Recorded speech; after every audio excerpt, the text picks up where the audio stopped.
Howdy. The selection I'll be reading today is from my short story, "The Smoke Hid the Heavens," and it's towards the end of the piece. So some background information. Up to this point, the narrator, named Hecate or Kate, has bought a gun and is having an ongoing affair with Jedediah, her downstairs neighbor, who is married to the violently abusive woman Ariel. Um, Kate and Jedediah have just had a tryst in the swamp near their house, and upon their return, Jedediah reveals that he has decided to tell Ariel about their relationship. So we walked to the stairs together, and he turned towards me for a moment, but when I kissed him on the cheek, he was surprised and uncomfortable. So as I drew away, I whispered in his ear that everything would be fine. I went upstairs while he gathered himself and opened the door. In my apartment, I opened the window to see the moon, but there was too much fog and I didn't like how it came in and made me damp and cold, so I closed the window again. I went to the bedroom and laid down, and when my head was on the pillow, the gun said, "Do great things," for the third time. My heart was beating too loud and fast, so I lit a cigarette, but it made things worse. Ariel started shouting, and I heard something hard hit something soft, and Jedediah swore. Ariel shrieked and the glass broke, and then I heard a sob, and I stood up and grabbed the gun and went downstairs. I knocked on the door, but nobody heard, so I went in.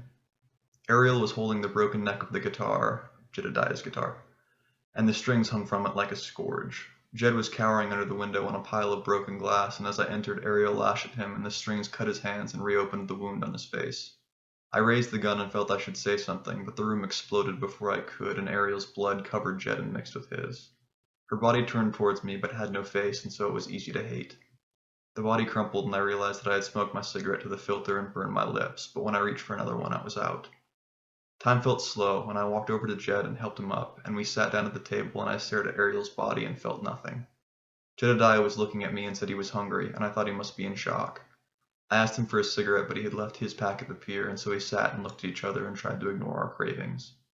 After a time, I stood up and walked to the phone and called the police. The dispatcher asked what my emergency was, and I said there had been a murder.